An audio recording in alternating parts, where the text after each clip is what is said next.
Okay, so I guess we need to start talking about the 1.3 characters because, of course, with all of these characters coming out with Dan Heng, Fu Xuan, and Lynx, we're going to be making their own separate videos for sure. But today's video, as you see, is going to be about Imbibitor Lunae. Now, Imbibitor Lunae is, of course, going to be our DPS for the imaginary path, or destruction path with the imaginary element. And man, does he look absolutely amazing in both his animations and his kit. So today, we're going to talk about why I think that Imbibitor Lunae is actually going to be one of the strongest DPS in the game for sure, because what we've seen through the stream, and of course it can get crazier, it get a little bit more nerfed, it depends on what they do before he releases, but what we see from the stream, what we know about his kit is absolutely insane what he can do. And honestly, I think he's going to be one of the best universal DPSs in the game for a couple of reasons, and of course we're going to get into that. And of course, like I said, Fu Xuan, Lynx are going to get their own videos because I think they're all equally crazy. I do think this patch, in all honesty, does carry a lot of weight on it, just like Wolf and Luocha,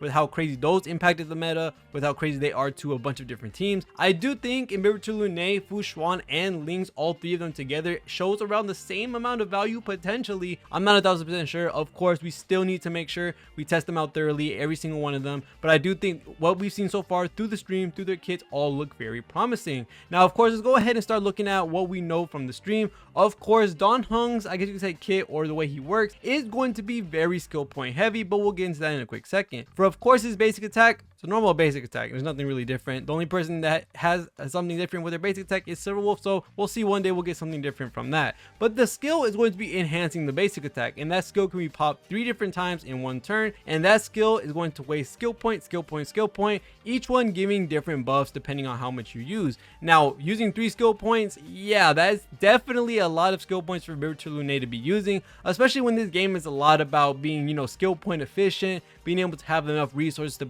let your team do what they need to do. You know, your healer needs a skill point, your buffers need a skill point, your debuffers need a skill point, your sub DPS needs a skill point. Just overall, the whole game is skill point management and skill point efficiency, and what you're going to be doing and what's the best possible solution or the best possible way to use those skill points to get what you need done. Now, having Imbibitor Lunae use all 3 of those skill points in one go, he's almost as hungry as Qing Chui when being able to use them on field. But there's a thing that we need to talk about, right? When you do use his skill and you do enhance it a couple of times, I think 1 skill point gives you single target damage enhanced, and then the rest, other 2, where you get 2 skill points and 3 skill points, you're going to end up having AoE, which is going to be really nice because, of course, in Memory of Chaos, as of right now, of course, this could change, but it could be useful in the future. A lot of these enemies, especially in the higher floors of MOC, they do tend to have imaginary shields on them, and a lot of the MOC, I guess you could say, rounds that they have in the later stages of the game, they carry a lot of different enemies at the same time, and having AoE in any form or fashion on a DPS is always really good to have on them, just because sometimes single target damage isn't the best if you're not Celis, so that is a good thing to have on the Dan Heng.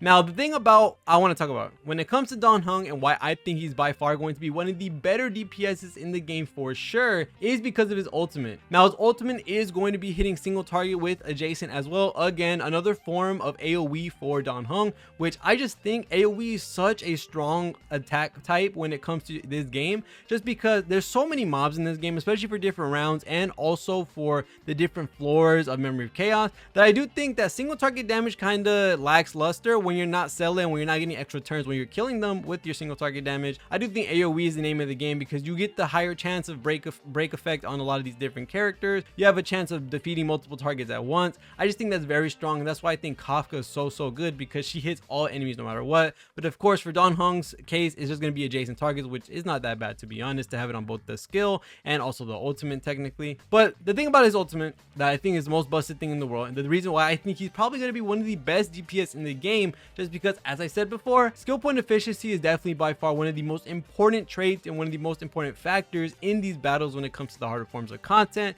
when you're playing Honkai Star Rail overall. And that is when he uses his ultimate, he's going to get this stack, right? And there's 2 different points that he's going to get from his ultimate, and these stacks are going to do something different. They're actually going to be used in place of skill points when you're trying to use his basic attack and also end up using the skill points that you're going to be using through the enhancement. Now, using your own skill points, generating your own skill points, of course these cannot be used on any other character but Dan Heng, but since he is your DPS, he is going to end up using it the most anyway. Having the fact that he makes his own skill points, he creates 2 out of 3 that he can carry, that's insane. You could technically make him a neutral skill point character if you use his ultimate enough, and also you can end up growing your damage depending on how you want to use them. You could definitely do combos like you use 1 skill point that you get from the ult, right? You wait till you get your next ult. Since you get 2, you add that 1 that you have before, you get a free level 3 skill, and you're going to do some insane damage without wasting 1 skill point. That leaves it up to your tank, your healer, your buffer, your sub DPS, anybody else on the team to use that extra skill point that you would have used on Dan Heng.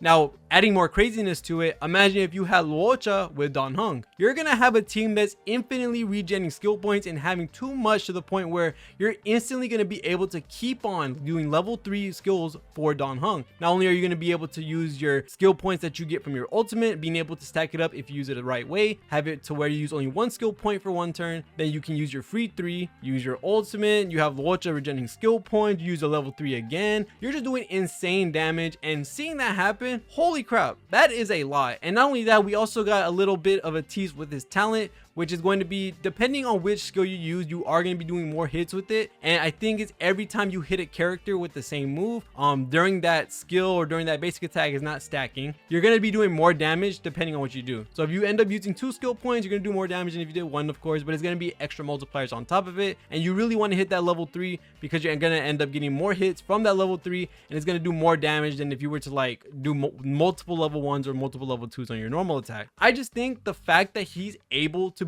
use these skill points that he generates from his ultimate, that is pretty insane. In all honesty, that is a mega investment in when it comes to the skill point regeneration of your team, and that's going to help a lot with a lot of the characters that you can put on his team to be able to make almost infinite skill points. Because when you think about it, there's a lot of characters in this game that help you become skill point efficient, that are plus characters or neutral characters in the skill points that they use. Luocha, 100% a plus skill point character. Ting Yun, you only need to use the skill once, and then you get to have the other turn where she's doing whatever she wants. She can give you that normal attack from her skill. There's a lot of really cool things you can do with a lot of different characters, and having characters like Ting Yun, Luocha, and other characters that don't necessarily need to use skill points, well, guess what? You're basically going to be doing infinite level 3 skills, and that's going to be an insane amount of damage. And I'm assuming since when you're doing more hits with this skill on level 3s, that's going to be a lot more ult. With the more ults you get, the more skill points you get, the more damage you're going to get. I just see some crazy stuff happening with them, and especially with how he gets more damage on hits, where he's basically making his own skill points. With you bringing up other characters that are going to be making him get a lot more skill points, where they're not going to be using them themselves because they already have like Luocha with its insane healing through standby, Ting Yun only needing 1 turn worth of skill to actually wait and use the normal attack the next turn. There's just a lot you can do. I can't wait to use him. He's going to be absolutely insane for sure when it comes to him releasing, and he will be the first one to come out, so I'm super excited to try him out. He is definitely by far, in my opinion, one of my most anticipated units for sure, just because holy crap, I cannot stress that enough. Making your own skill points is insane. Now, of course, we're going to talk about Lynx, we're going to talk about Fu Xuan, all those different characters when it comes to how insane they all are. I think Lynx is going to be super duper strong, and I think Fu Xuan just looks absolutely amazing, and the fact that she has her own new mechanics. But of course, we'll talk about that in another video. Make sure to leave a sub and a like if you watched all the way to the end. I appreciate every single one of y'all for watching all the way to the end. See you on the next one, and peace.